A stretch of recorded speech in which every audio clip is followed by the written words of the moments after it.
കാനഡയിൽ ഖാലിസ്ഥാൻവാദികൾ ഇത്രത്തോളം തഴച്ചു വളരാനും ശക്തമാകുന്നതിന് പിന്നിലുണ്ടായ കാരണം അവർ ഒരു രാഷ്ട്രീയ പാർട്ടിയായി മാറുകയും ആ രാഷ്ട്രീയ പാർട്ടി അവിടെ 25 എംപിമാരെ സൃഷ്ടിച്ചുകൊണ്ട് ഒരു നിർണായക റോളിലേക്ക് കാനഡിയൻ രാഷ്ട്രീയത്തിൽ പതിയുകയും ചെയ്തതോടുകൂടിയാണ് ന്യൂ ഡെമോക്രാറ്റിക് എന്ന് പറയുന്ന സിഖ് വംശജരാൽ രൂപപ്പെട്ട പാർട്ടി. പക്ഷേ അത് അങ്ങനെ ആയിരുന്നില്ല. ഇന്ത്യക്കാരുടെ പാർട്ടി എന്ന ലേബലിലായിരുന്നു അത് മുൻപോട്ട് പോയിരുന്നത്. ഗുജറാത്തികളടക്കം, അതായത് കാനഡയിലെ സിഖ് വംശജർ കഴിഞ്ഞാൽ ഏറ്റവും വലിയ സമൂഹം എന്ന് പറയുന്നത് ഗുജറാത്ത് വംശജരാണ്. ആ ഗുജറാത്തികളടക്കം ബാക്കിയുള്ള ഇന്ത്യക്കാരുടെയും മറ്റ് കാനഡിയൻ പൗരന്മാരുടെയും വോട്ട് വാങ്ങിയാണ് ഈ 25 എന്നുള്ളൊരു സീറ്റിലേക്ക് എത്തിയത്. അതൊക്കെ പഴയ കഥ.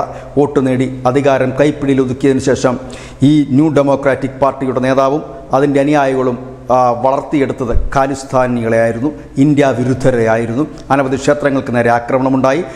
ഇന്ത്യക്കെതിരെ ഖാലിസ്ഥാനികൾ വലിയ രീതിയിൽ ഫണ്ട് ഒഴുക്കുന്നതും കാനഡയിൽ നിന്നാണ്. ഇതിനെയൊക്കെ തടയിടാനായി ഇപ്പോൾ ഗുജറാത്തികൾ കളത്തിലിറങ്ങി എന്നുള്ള വാർത്തയാണ് കാനഡയിൽ നിന്നും എത്തുന്നത്. കാനഡയിൽ തെരഞ്ഞെടുപ്പിൽ മത്സരിക്കാൻ ഈ മാസം 28-നാണ് തെരഞ്ഞെടുപ്പ്. 45ാമത് ഫെഡറൽ തെരഞ്ഞെടുപ്പാണ്. ഈ തെരഞ്ഞെടുപ്പിൽ മത്സരിക്കാൻ ഗുജറാത്തികൾ രംഗത്തെത്തുന്നു എന്നുള്ളത് തന്നെയാണ്. ഗുജറാത്തികൾക്ക് പിന്നിൽ മറ്റ് ഇന്ത്യൻ സമൂഹം കൂടി ഒന്നിക്കുകയാണ് എങ്കിൽ ഈ പറയുന്ന നേട്ടമുണ്ടാക്കാൻ ന്യൂ ഡെമോക്രാറ്റിക് പാർട്ടി എന്ന ഖാലിസ്ഥാൻ അനുകൂല പാർട്ടിക്ക് കഴിയില്ല എന്ന് വ്യക്തം.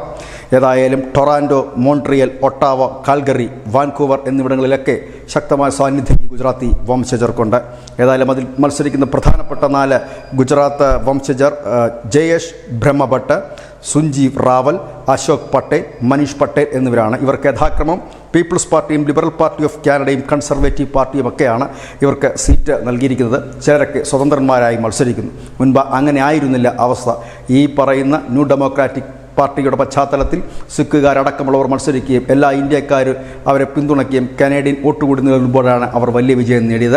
ഇത്തവണ അവർ വലിയ വിജയം നേടില്ല എന്ന് ഇതോടെ ഉറപ്പായിരിക്കുന്നു. കാരണം ഇന്ത്യൻ സമൂഹം ഇനി ന്യൂ ഡെമോക്രാറ്റിക് പാർട്ടിയുടെ പിന്നിൽ ഒന്നിച്ച് അണിനിരക്കില്ല.